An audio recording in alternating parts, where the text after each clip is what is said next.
welcome to the Sukswa channel. Today is a really special day for me. I have my buddy here. Okay, she came all the way from Connecticut, and so is the monk here, the brother. That's a dandy. Monk, I got no roll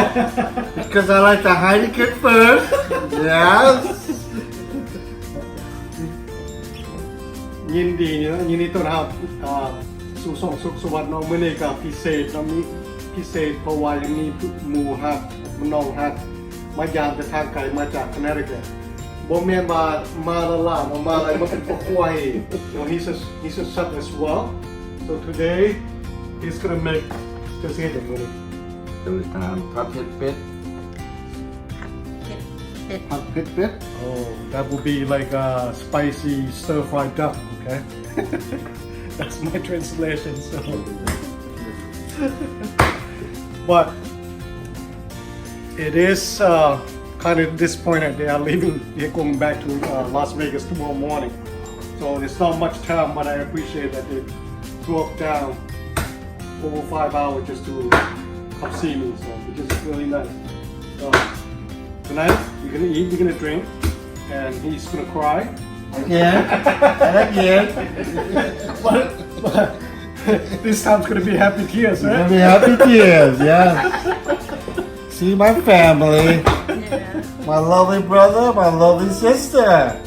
And then next month we are on the way over there to see them as well. So it's about 5.5, 6 hour flight from here. So that's a long way. Alright, later on we come see จังหน่อยมาเบิ่งเนาะว่าเราสิควบผัดเผ็ดๆแบบไหนเนาะ Continue. วันนี้กำลังตัดเผ็ด สับ Chef ซีเนาะบอกกันนะคนอยู่บ้านเบิ่งดูว่าคนอยู่บ้านเนี่ยเขาจะว่าเจ้ากำลังเฮ็ดหยังอยู่เนี่ย อันนี้ก็กำลังซับเป็ดเพิ่นออเดอร์มาแต่คอนเนติคัตพุ่นนี่ มาเขาซีไว้อย่าลืมกดไลค์กดแชร์วันนี้บ่กล้ายิ้มแฮงบ่แขวบ่มีโอ้เดี๋ยวจะมี YouTube บ่น่ะ พอครัวกำลังลงมือเนาะ The chef is putting his ingredient together and it started by shallot and pork. Oh, look at that steaming up right now. So let's see เอาเครื่องใส่เนาะก็สิครับผัดเผ็ดเป็ดเนาะอันนี้ไม่อย่างนี้ อันนึงก็เลดเคอรี่ เนาะเอาหน้ากะหรี่แดงใส่ กินเผ็ดได้หน่อยอย่างนี้ติ ได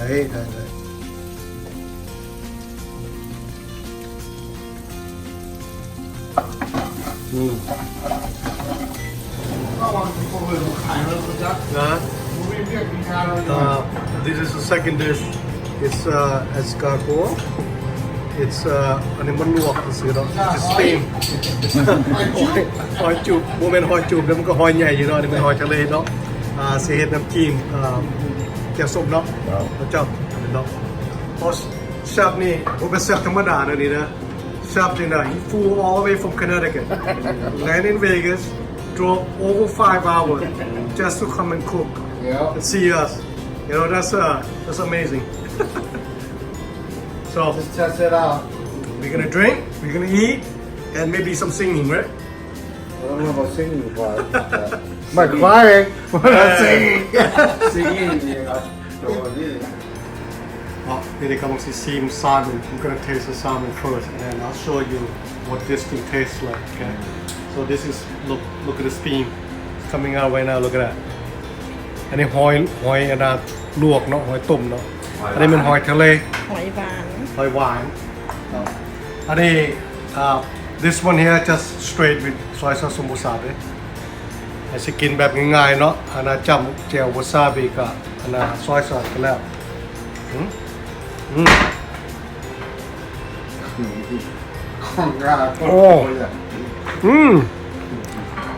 แซ่บ delicious. It's a lot of fatty, fish fatty in it. Sweet, really good. Yeah.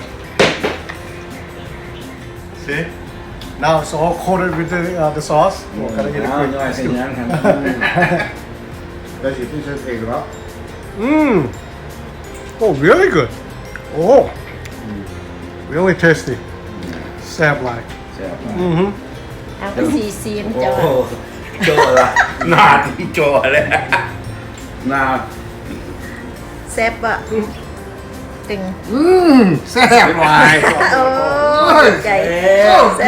ซ่บเนาะโอ้ดีใจลูก Oh, tequila. บิลลี่ ไปโอเคนะไปเต้นไป Oh, yeah. I know. This is a welcoming bottle. Okay. Normally, I don't drink this on a weekday. So I mean, too many of this already in the weekday. But today is a special. Oh, here we go. I don't know if I'll work tomorrow, but let's see. Still have to Work is work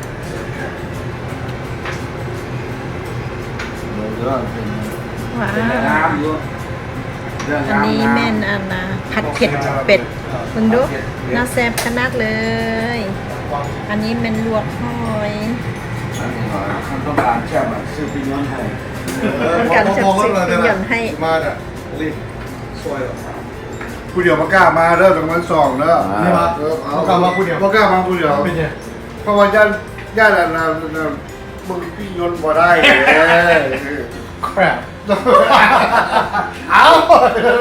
จะก็เพื่อนปิ้งย้อนไปเลยได้ น้องสายน้อยใจต้องซื้อให้น้องพร้อม แม่นั่นน่ะ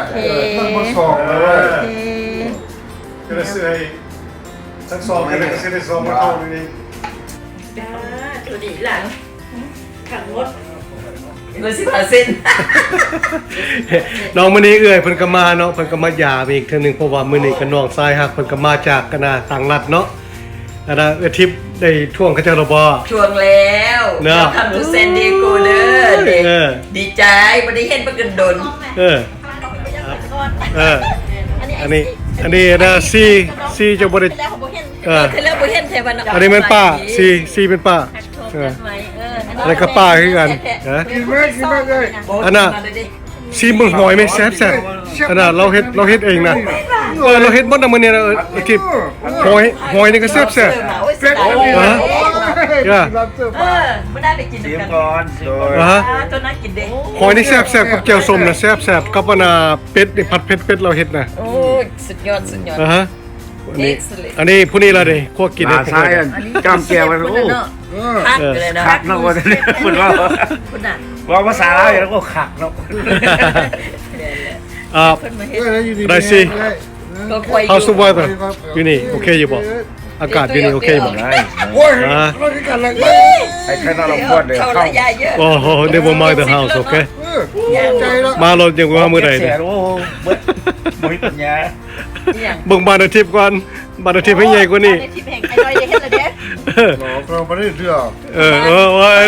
บ่ ไม่ได้ทันเชื่อเลย เราไม่เคยไปเชื่อไหน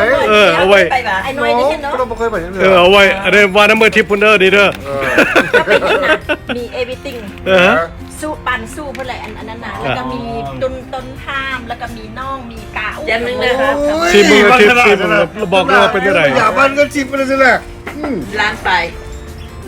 เดี๋ยวนี้นะมีส่งคนอยู่สิย้ายแล้วเอ้ย เอ้า นะ ไปใส่ ไปอยู่คิมริมทะเลแล้ว โอ้